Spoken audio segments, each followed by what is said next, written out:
Hey guys, how's it going? I'm gonna set up this room real quick for Robert and Patricia. They're gonna be starting their mentoring session with me right now. And then once I have that set up, you guys can sit in and listen if you guys like to. So let me just finish setting this up real quick. And then we should be good to go. 18th.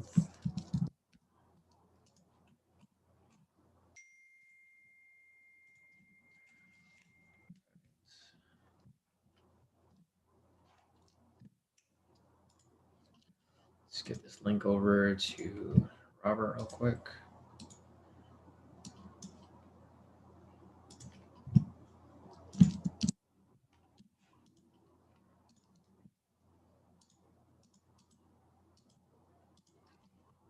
All right, perfect.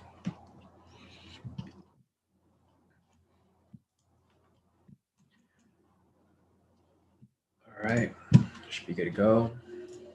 Get this going over here.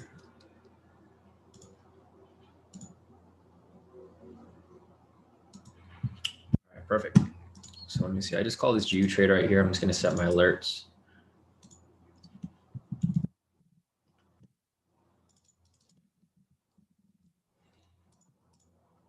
Hey Robert, how's it going? Can you hear me?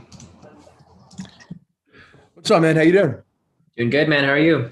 Good. Not bad at all. Not bad at all. Glad to hear. Glad to hear. So is your is Pleasure Patricia to meet you. or is it just you? It's myself No. and my mom. I'm on too, Oh, Shawn. are you guys on together? Okay, perfect. Awesome. Yeah, no, definitely. Yeah, glad to finally meet you guys.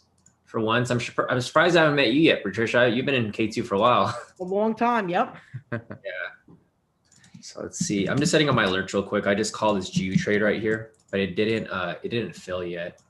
Okay. I'm just gonna set my alerts. But yeah, so what did you guys want to cover today? Is there anything specific, or just want to? Because if there's anything specific, we could definitely like grind down on that. I'm just not sure what you guys. So you know what? I actually had a couple questions about some losses I took. I know yesterday was a little rough. Yeah. But I just wanted to see if there was anything wrong with my thinking. Oh yeah, no, definitely. On some of these, and then honestly, anything that you had, that maybe you go over with some other people, I would love to kind of just touch on. But the big thing is, I just want to make sure I got everything down, strategy wise. Oh, perfect. Yeah, no, definitely. So let me just finish setting this up, and we should be good to go. Perfect. Hey, Shawn, and the other question I had is this morning you went over that the DAX trading, and we took that kind of hastily today, and Yeah. you said that we shouldn't have. I just want you to explain to me exactly again why we should have looked at that a little closer. Oh yeah, definitely. No, so I'll definitely go over Okay. that. That's like it's something new that I've been like taking into consideration because I mean, obviously the strategy's been working pretty good so far without any other additions, but there's just this one thing that I look at. So we could probably look at that real quick, and then I Okay. can go over the other stuff. Let's go to the DAX real quick. Let's see the DAX right here. What? I think we were. Let's see. This trade was about. I think it was like a sell trade, or it was it was somewhere around this middle area here. Yep. I'm trying to think if it was this trade. I think it was right around there. Around this area, right? It was around Yeah. like 6 something. Okay, so I think it was one of. I want to make sure I'm picking the right. Let me just pull up my my results because I didn't save it here earlier. Let's see. I had a loss here for the DAX. Check. The DAX was a sell, and it was a loss. Okay, so it was a sell position. I think it was this. I want to say it's this one. Let me see if there's any other sells here. I'm assuming it's this red one right here. I think it was this. So, because this looks like a complete loss right here. It went straight to the stop loss. Unfortunately. So I think it was this one right here. We took this trade here, and then our stop loss was about, I think, 200 pips. I had it kind of close. It's about 200 pips there. Yeah, I usually do 250 with the DAX. Gotcha. Okay. Yeah. So I think this is like the second time I traded, so I wasn't sure. Even still, 250 hit stop loss today too. So it's kind of good that we actually kept the stop loss tight for this one because it went straight to stop loss. And let me just go over what I was talking about avoiding this trade. So basically, the way that I analyze things when I take trades now is, so for example, here, if I saw this sell here, I would look back to see if there was another sell because obviously there's a bunch of sells over here. Mm-hmm. So there's this is one that we took. what I usually do is before I take that trade, I know we had like 40 seconds left when I identified Right. it. So I was literally just thinking off the top of my head. But it looks like there was one right here. And then there was one also right here. Right. And there was, let me see if there's another one before that. Yeah, no, so that would be it. So generally, in the beginning, I wouldn't look at this here, but over time that we've been applying the strategy, I started to figure out things that could have been done to avoid losses for the most part. So like, for example, here, I would go back to the first entry, which would have been this green candle right here for about 250. And generally what I like to do is I don't like to stack trades until I know that the first one's actually hit profit target. So so like for this right here, this trade would technically be active. And it, like I mentioned before, if we're stacking trades, this would be a stack as well right next to it. And it looks like a good setup because, let me just take this off here. It looks like a good setup because if I turn off the candles, the pivots were actually trending down very strongly. So it was a very strong trend down. So generally, I would probably stack these trades if it looked like a very good entry to me, which it did. But unfortunately, it didn't play out as we thought. So now what I've been applying is I've been checking back to the most recent entry or the original entry from when it started, and I would make sure that this is finished first. So before I enter another sell, I want to make sure that this hits TP first before I move on to the next one. And I'll show you an example here of what I mean by that. So for example, let me see, there's one right over here. Let me see if there's anything before that. So I think this would be the first one here. Or no, this wouldn't be an entry. This red one looks like it. Let me just rewind it to see if it looked like an entry at the time. Yeah, so technically when this candle right here closed, this would have been a sell entry. So I would have marked this up right here. And this would be the parameters here. So if I move this forward, obviously this one right here would hit stop loss. And when this happens, when it hits stop loss, I usually don't take any more sells until it swings up in the other direction, because generally it'll go back and forth. So for example, here, this would have hit stop loss, and then there's actually another entry right here. Let me see if this one actually hit. Let's see, 250. So this one right here actually would have hit. So after this one right here would have hit, I probably would have taken the ones moving forward. But the market's just been weird the past couple of days, so it's hard to gauge, because usually when I have losses, I like to figure out, what could I have done differently to avoid those losses, because that's what it really comes down to. Trading is really like a numbers game. It's a game of probabilities, and it's, if you have a high win rate strategy, if you just keep trading it over and over again, you'll end up in profit eventually. In the day, the week, the month, etc. And for me, I'm just trying to figure out ways to avoid stuff like this, like these little losses. I'm not sure if something caused this spike in price, or if there was something causing, things to move back and forth. Obviously, the market was moving unusually yesterday, but as we can see here, it looks like this one would have hit stop loss, but this one would have hit TP. And then it looks like this one will be able to hit TP as well. But this is just, this strategy is still a work in progress. So I'm still trying to figure out what can change here. But yeah, so for this right here, we probably would have avoided these. Well, I mean, we'd have taken this trade, or we probably would have avoided all these actually, because if we're following my original thought process for entering trades, if we lost this here, then I would be waiting for a swing upwards before I take any more sells. Okay, gotcha. So, I mean, there's different ways of approaching this, just depending on your risk tolerance. Like for me, I like taking bigger lot sizes, so I'd rather just be more careful and take, more quality trades rather than taking the quantity of trades. Okay. So that's basically what I meant about this. I would have waited for, I would have looked for the previous entries to make sure that they actually hit. But you can see here, just looking at the DAX, this was actually a super choppy market right here. Yeah, so it's crazy. Yeah. Yeah, we probably should have held off on this. I think it was kind of my mistake for getting into this trade, because I think I got too overly confident. Last night I hit a TP off the DAX, and it was like so easy. Like it hit within a few minutes, and I was like, okay, this is probably a nice pair to follow. But just looking at this here, this is actually very messy movement right here. So we probably should have just avoided this, because obviously if you go over here, these are some nice entries on this end. Right. And again, down here, these are like very smooth. Like you can take all of these sells here, whenever an entry appeared, and then same with the buys here. So I think currently it's just, market conditions. And we would just have to test it because obviously you don't really know if something works unless you test it well enough into the future. Because we're not sure like how the market's gonna move like a week from now or 2 weeks from now. Right. But yeah, that's basically my thought process. You got what I meant Thank by you. that, right? Thank you, Shawn. Awesome. Okay, so no problem. So let's go over one of those trades that you wanted to look at, Robert. Yep, sounds great. Let's see here. Actually, there's one on the DAX you can look Okay, at. perfect. Let's go back to that. It was yesterday when price was at 13,973. It actually may have been in this mess here. Oh, gotcha. Okay, so Yeah. 13.73. So that was yesterday, right? Yes. Is that Pacific time or is it Eastern? Eastern. It was was it 2:12 Eastern? Oh, 2:12 Eastern. So 19 my time, right? 19. Yes, believe so.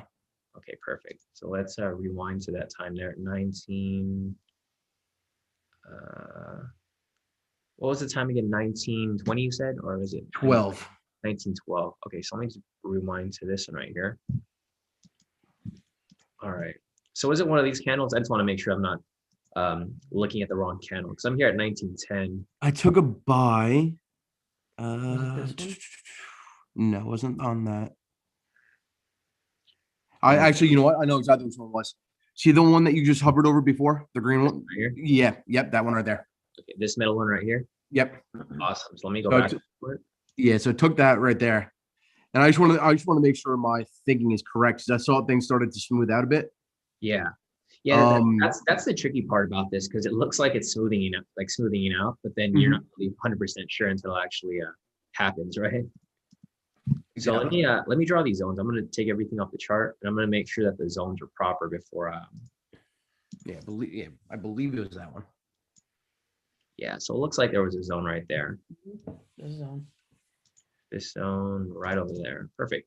So we got that lined up right there. Looks like you took this trade right over here. And I'll just play it forward to see how it played out, just to have a better picture of what transpired out of this move. So it looks like it went into profit slightly and then seemed to have reversed. Yeah, big drop right here. So let me see. This was about 1700 hours. So let me see if there was news around that time. Let's see. So yesterday, Wednesday. So it looks like there was Aussie news around, well, not around that exact time, but around that same time period, 4:30 p.m. my time, which would be equivalent to like 1600 hours. So let me see that again to see if. Okay, so somewhere around that time. So it looks like the news event actually happened around your entry point. Got it.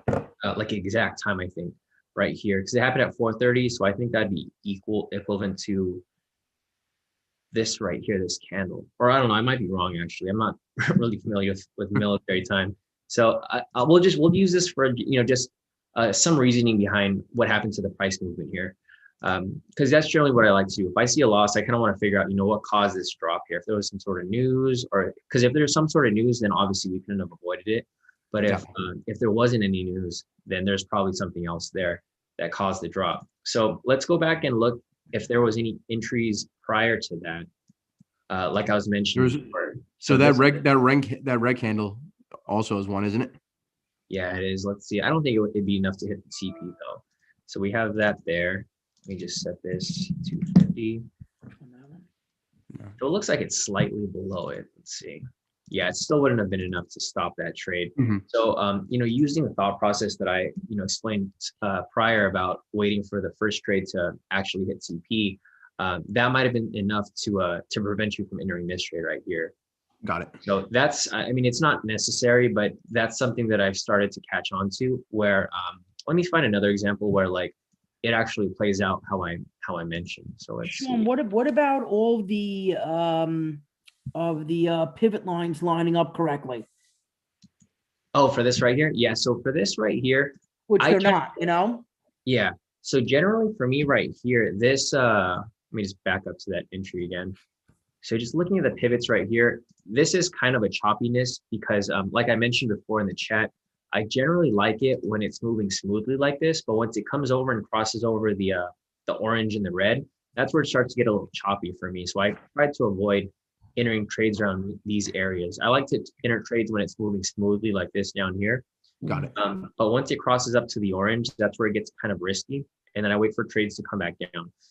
The yellow and green pivots, level 1 and 2, are fine when they cross over. It's just like if you go back to like previous data over here, when you see when it crosses over the orange, that's where you get a little choppy. So if I turn this here, yeah, some choppiness right there. And then again, right here, it's moving pretty smooth down. So if you look down here, it's like smooth entries if we were to take some sells here. But once it crosses the orange, like right here, you can see that the choppiness starts to happen right there. Yeah. So that's something that I've started to look at. I mean, obviously, like I mentioned, whenever I witness any losses, I try to figure out what could have been prevented. And it seems like it's like choppiness in the market. Because if we go back to a previous data over here, like over here, it's moving a lot smoother. There's just more availability for you to take buys around this area. And then you can avoid trades when it gets at like certain areas right here. So this is fine to take some sells. And then as it crosses over, we try to avoid this this little area right here. And avoid that till it starts to smooth out a bit. Exactly, yeah, because you want to scalp when the market's going one direction. Because if it's going back and forth, it like odds of you getting stopped out before it hits your TP are very likely, obviously. So like right here, it starts to jumble up. So we avoid this, and then we enter more buys this way. And then as it crosses down below here, we usually try to avoid, let's see, like this area right here. And then, it's like it's a similar pattern that just keeps repeating itself throughout there. And I'm not sure if you guys know how to hide the candles, but it's just this option up here, because it definitely helps if you just look at the pivots. It kind of takes out all the noise from the chart. So yeah, like this area right here, and then you could obviously Yeah, I like that. Yep. Yeah, you avoid like the messiness, because it's hard to see on the chart if like you don't know what to look for, right? Because it's kind of hard to see. But if you take off the candles, you can see it's pretty clear when the pivots start to cross over. Because then once you turn it on, you can see that there's a bunch of sell entries that we probably could have taken, around this area if there were some zones there. Yeah. Gotcha. Yeah. So this is something that I just realized this recently, actually, because I generally just zoom out and then I look at it and I'm like, okay, it looks smooth. But in reality, it's kind of hard to really see unless you take off the candles, because you can see how smooth it moves. Yeah, I like that. It's up right here. And then same with your entry down here. So the entry that you did take right here, you can see that if you looked at it from this perspective, you probably wouldn't have taken that trade because it was crossing over on this area. Yeah, exactly. No, that's a really good point. Yeah. So that's, I mean, sometimes you'll get lucky and it'll actually hit your TP. But I think the main point is to avoid the markets when it's being very choppy, like how it is in this area. So, I mean, there's not much you could have done to avoid it. The biggest thing you probably could have done is just to avoid the trades at this point where they were still choppy. Like for example, right here, if we just avoided this area, waited for it to actually smooth out, like right there. So you can see right there. Choppy this entire area right here. Yeah. And as soon as it crossed below here, you actually could have possibly, let's see if there was any entries here that were, this red one actually right here. Let's see if this actually worked out. So that one right there, short position, or let me see if there was a zone below there as well. Let's see. So we might have skipped this trade right here because it's rejecting off two zones. Yeah. Mhm. So we probably would have skipped that one, but I mean, let's see if it played out anyways. Oh, so it looks like it would have played out anyways. Yeah, if we did take the trade. So that's a little bit of a risky trade right there. Let me just rewind it real quick. I'll just see if it actually,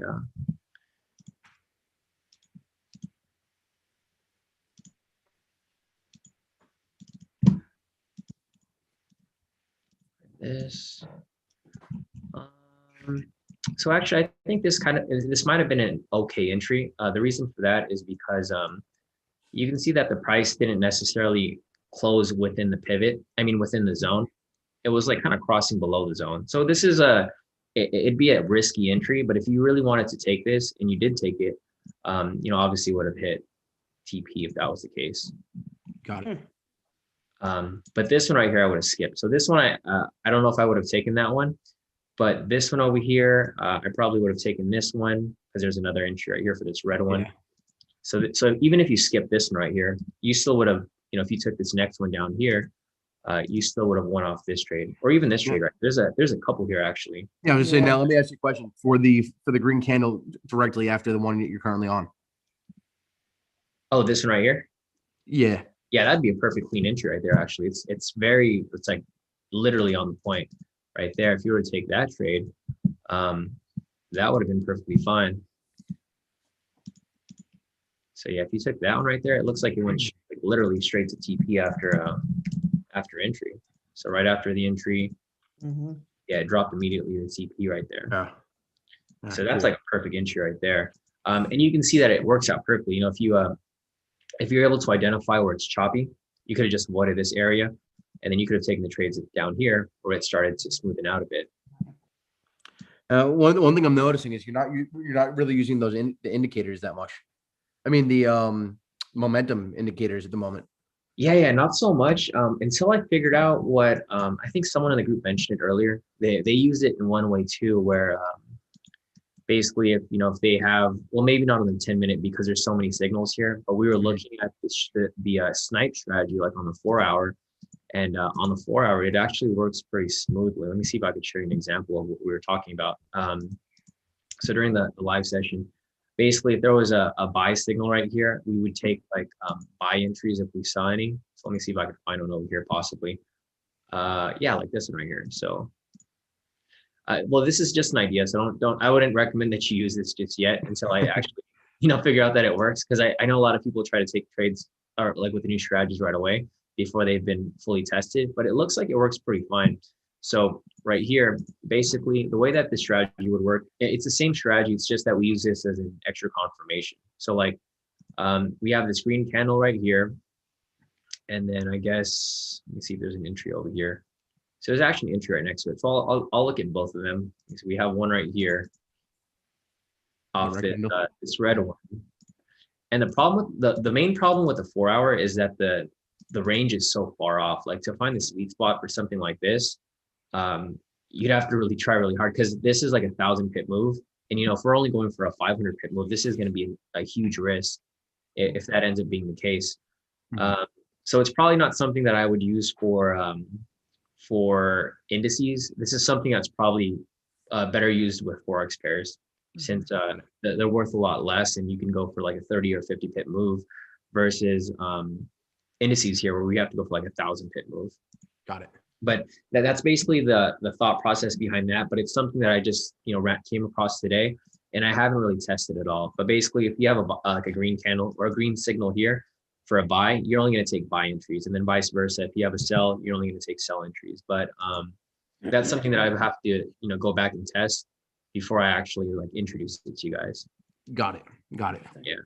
Yeah, but it could still be used as an extra confirmation. Like these candles, these indicators, even though we don't use them for the specific strategy, I know a lot of people like to mix and match different indicators. Like sometimes people like to use the trend meter to know, like to trade directional.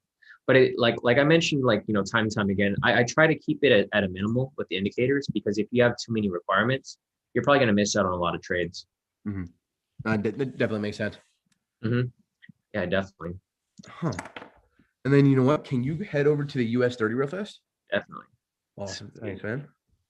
US 30. I took at one point I was like 19 for 20 on nice on trades, and then yesterday happened. It's But- funny, like you never really know when the market's going to do that to you, right? You have such a hot winning streak, and then all of a sudden you get hit with like this like freight train with like a whole day of bad trades. Exactly. Yeah, one day ruins like 4 days worth of trading. Yeah. All right, so that was actually right around the same time as cool. the DAX one. All right, so 17. And the funny thing about the US 30 and the DAX, I think they move exactly the same. So That's honestly, I noticed that yesterday as soon as this happened. Yeah, so if you run into a bad trade on the DAX, you're probably going to run into a bad trade on US 30 as well. So let's see. You said it was 17 something, right? Or 16? It was at 301. Okay. Was it 301? 301 your time, right? Correct. It says 15 something your time. 15 on 1 year time, I believe. 15. All right. Let's rewind it to around the 15 area, and we'll see if we could find that entry. Let's see.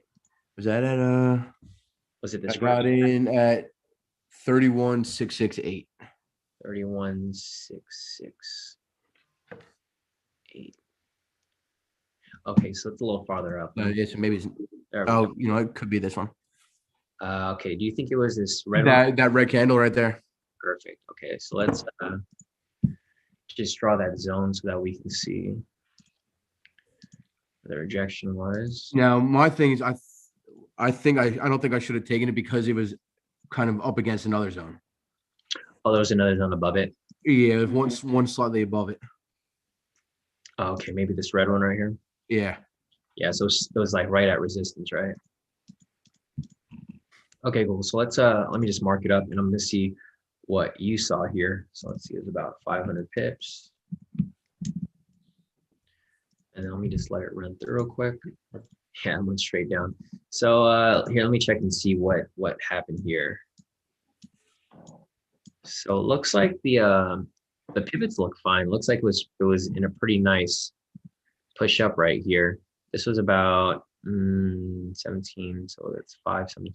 So this was around news time as well. So it's that same time that they had at Aussie News. The problem with the Aussie News is that it usually affects all the markets, especially if it's a red folder for the Aussie. Usually when I see Aussie News at 4:30 or like their unemployment data, it usually affects all the pairs. I don't know why it happens, but it tends to happen all the time. I'm not sure if that's what caused us to, do the complete opposite, but that's just something to keep in mind. Maybe next time if you run into another issue, just check the news, and then if it's the same thing, like you saw some Aussie news in the afternoon, that's probably what the cause was for it. But other than that, yeah, I mean, otherwise, like fundamentally based upon this strategy, this would have been a decent one. Yeah, no, exactly. So this looks perfectly fine. So let me see. We have the rejection off the pivot, rejection off the structure. I mean, that's all that we really need at this point. I don't think this is something that we could have avoided. Let me see if there was another entry down here where we could have confirmed, whether it hit or not. That green one, maybe? That green one right there. Yeah, exactly. Yeah. So this one right here looks like it would have hit TP. So if that's the case, then this is actually, this is a perfect entry. Is just a case of bad luck, I guess. So like right here, this green candle. Yeah. Right there. Yeah, this would have hit for sure. And there were a couple other green candles before too. Exactly. Yeah. I think this move right here probably it was probably overextended at this point, because if you have that many wins back to back, so that was a win right there. It looks like this one right there, one right there. Yep. Yeah, because this happens to me a lot sometimes where I have like a bunch of back to back wins, and then all of a sudden you have this one lost, and you're like, dang, I should have stopped. So now you necessarily wouldn't stack these, correct? So let's see. Let me see. Or at least, sorry, not the ones that you have up currently, but like there's another entry just slightly to the left on that green candle, right above your clicker right there. Yes. So like those two you wouldn't necessarily stack together because they're too close, correct? Yeah, the stacking thing, it's kind of like a case by case basis. It depends if I feel really confident about a market. If I feel super confident, then I'll stack it without even thinking about it. Got it. But yeah, for the most part, I've like after yesterday kind of thought about taking it a little easy with the stacks. I don't know if I got lucky all the other times I stacked, but there's been times where I have like 5 stacks and they all hit, and they're all like $500 each. So I'm like, okay, this is perfect. But I can see in some situations, like not here, but on the DAX earlier, that if you started to stack them, you could have ended up in a bad position if they all lost. So yeah, these over here, I probably wouldn't have stacked these now. Now that I know that I should wait for the first one to hit TP first, because they all don't hit TP until way down, like way up here. Yeah.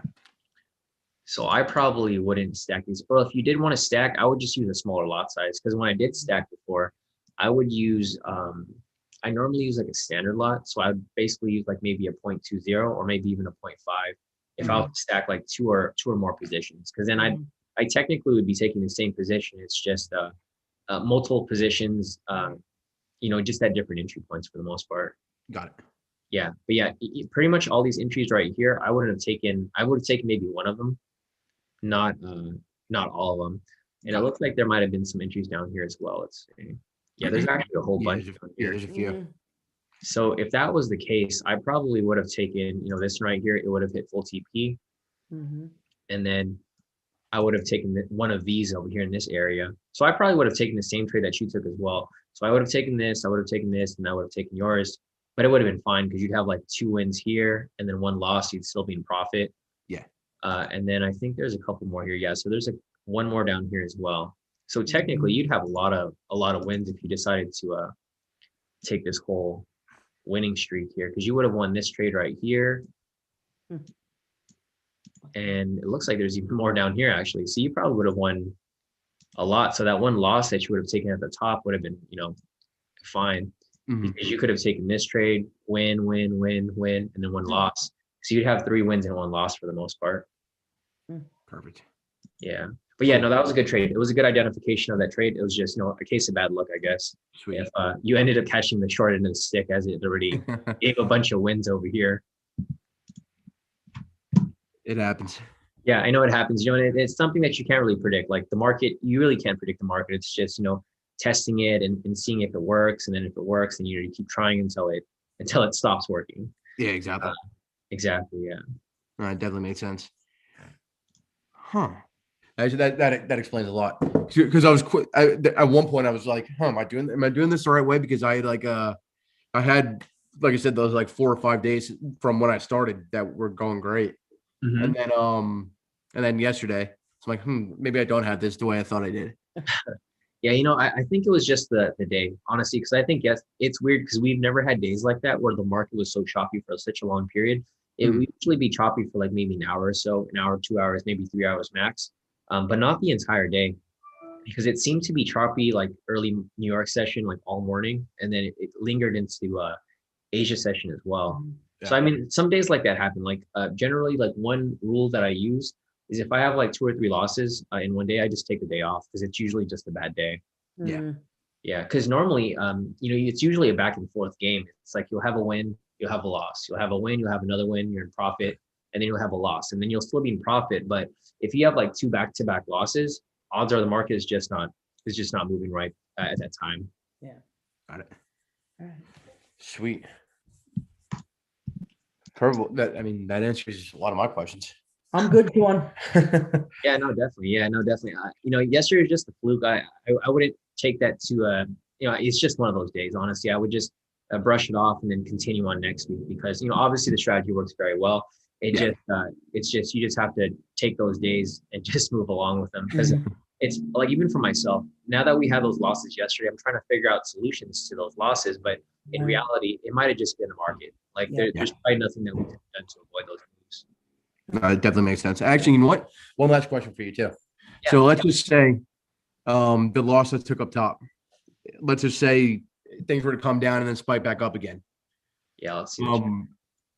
For your method of thinking, are you looking to get a buy as your next one, or would you be okay with taking another? Would you be looking for a sell for your next signal, or would you be okay entering on a buy?